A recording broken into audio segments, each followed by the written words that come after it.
اب آئیے دیکھتے ہیں کہ وضو کے بعد کیا ذکر کرنا چاہیے، کیا کہنا چاہیے، اور اس کے بعد کی 2 رکعتوں کی کیا فضیلت ہے۔ عقبہ ابن عامر رضی اللہ عنہ فرماتے ہیں کانت علینا رعایت الابل، ہمارے ذمے اونٹوں کا چرانا متعین تھا۔ فجاءت نوبتی فروحتها بعشی، تو میری باری آئی تو شام کو میں ان کو گھما پھرا کے چرا کے آیا۔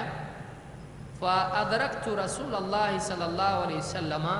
قائما یحدث الناس، تو میں نے دیکھا کہ اللہ کے رسول صلی اللہ علیہ وسلم کھڑے لوگوں کو حدیث بیان کر رہے ہیں، نصیحت کر رہے ہیں۔ اس سے یہ بھی بات معلوم ہوتی ہے کہ کھڑے ہو کر بھی خطاب کرنا چاہیے، یہ سنت ہے اللہ کے نبی صلی اللہ علیہ وسلم کی۔ فَأَدْرَكْتُ مِنْ قَوْلِهِ، تو میں نے آپ کی جو بات سنی اس میں سے یہ بھی تھا مَا مِن مُسْلِمٍ، جو بھی مسلمان يَتَوَضَّأُ، وضو کرے، فَيُحْسِنُ وُضُوءَهُ، اچھی طرح سے اپنا وضو کرے، ثُمَّ يَقُومُ، پھر کھڑا ہو، فَيُصَلِّي رَكْعَتَيْن، 2 رکعتیں پھر پڑھے، مُقْبِلٌ عَلَيْهِمَا بِقَلْبِهِ وَوَجْهِهِ، اپنے چہرے اور اپنے دل سے نماز ہی کی طرف متوجہ رہے، چہرہ بھی قبلے کی طرف ہو، یہاں وہاں نہیں دیکھے، اور دل بھی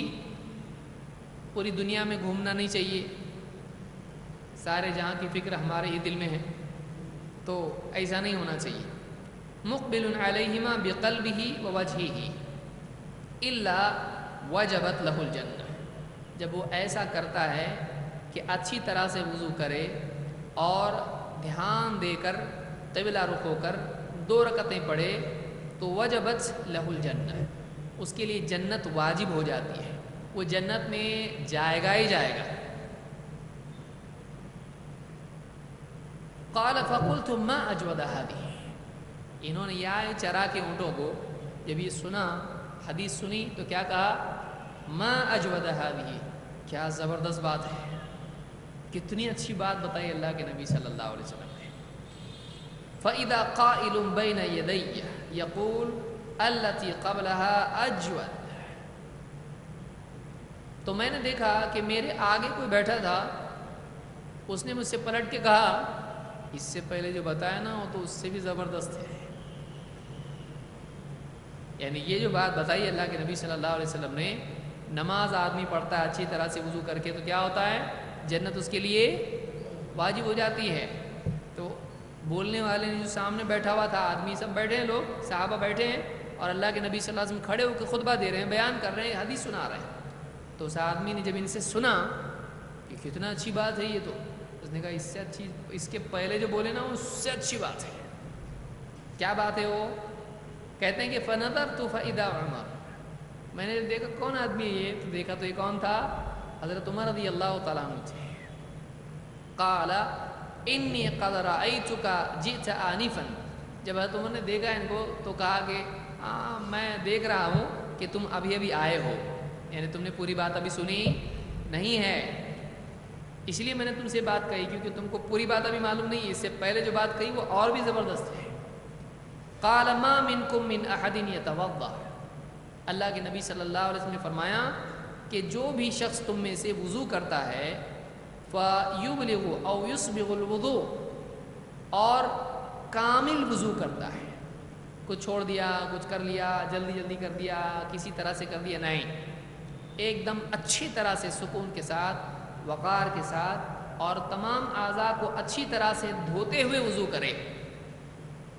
ثم یقول، پھر وضو کرنے کے بعد یوں کہے اشہد ان لا الہ الا اللہ وان محمدا عبد اللہ ورسولہ الا فتحت لہ ابواب الجنۃ الثمانیہ يدخل من ایہا شاء، جب وہ ایسا کہتا ہے اشہد ان لا الہ الا اللہ واشہد ان محمدا عبد اللہ ورسولہ، جب یہ کہتا ہے تو اللہ کے نبی صلی اللہ علیہ وسلم نے فرمایا اس کے لیے جنت کے 8 دروازے کھل جاتے ہیں، اب جس دروازے سے یہ چاہے داخل ہو۔ اس کے اعزاز میں کیا ہوتا ہے؟ جنت کے کتنے دروازے ہیں؟ 8. 8 کے 8 دروازے اس کے لیے کھل جاتے ہیں، جس دروازے سے جانا چاہے جاتا، پوری جنت اس کے لیے کھل جاتی ہے۔ اور ایک روایت میں ہے اشہد ان لا الہ الا اللہ وحدہ لا شریک لہ واشہد ان محمدًا عبدہ ورسولہ، یہ کہتا ہے تو جنت کے 8 دروازے اس کے لیے کھل جاتے ہیں، اب جس سے چاہے داخل۔ تو وضو کے بعد کی یہ دعا ہے، اشہد ان لا الہ الا اللہ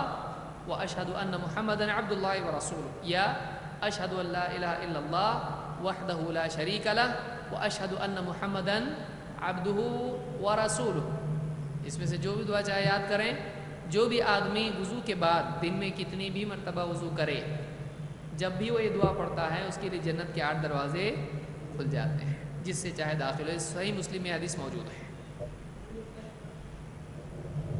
تو جب بھی چاہے وضو کرے، یہ اس کے لیے وعدہ اللہ کے نبی صلی اللہ علیہ وسلم نے بتلایا ہے۔ ایک اور روایت میں ہے من توضأ فقال بعد فراغه من وضوئه، جو آدمی وضو کرے اور وضو کے بعد وضو سے فارغ ہو کر یہ پڑھے سبحانک اللہم و بحمدک اشہد ان لا الہ الا اللہ اشہد ان لا الہ الا انت استغفرک و اتوب الیک، جب یہ دعا پڑھتا ہے تو آپ فرماتے ہیں کتب فی رق ثم طبع بطابع، وہ اس کو یعنی وہ چیز ایک کاغذ پر لکھی جاتی ہے اور اس پر مہر لگا کے اس کو رکھ دیا جاتا ہے، فلم یکسر الی یوم القیامہ، قیامت تک اس کی مہر کھولی نہیں جائے گی، سیو کر کے اس کی طرف سے رکھ دیا جاتا ہے کہ اس نے پڑھا تھا، قیامت کے دن اس کو کھولا جائے گا، تو محفوظ کر کے اس کی طرف سے یہ نیکی رکھ دی جاتی ہے، لکھ دی جاتی ہے۔ اس کو امام النسائی اور حاکم نے اپنی المستدرک میں روایت کیا ہے، اور یہ روایت صحیح ہے۔ صحیح الجامع صغیر میں شیخ الالبانی نے اس کو صحیح کہا ہے۔ تو وضو کے بعد کے اذکار کہنے چاہیے، کم سے کم اشہد ان لا الہ الا اللہ و اشہد ان محمدًا عبدہ و رسولہ، آدمی اتنا تو کہے، و اشہد ان محمدًا عبد اللہ و رسول، جیسا چاہے ویسے کہے۔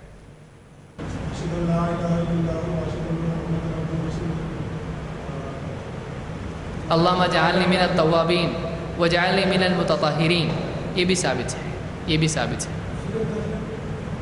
سورہ قدر پڑھنا ثابت نہیں وضو کے بعد میں، بعض لوگ کرتے ہیں لیکن ثابت نہیں ہے۔ یہ دعائیں ہیں جو ثابت ہیں، سورہ قدر پڑھنا یا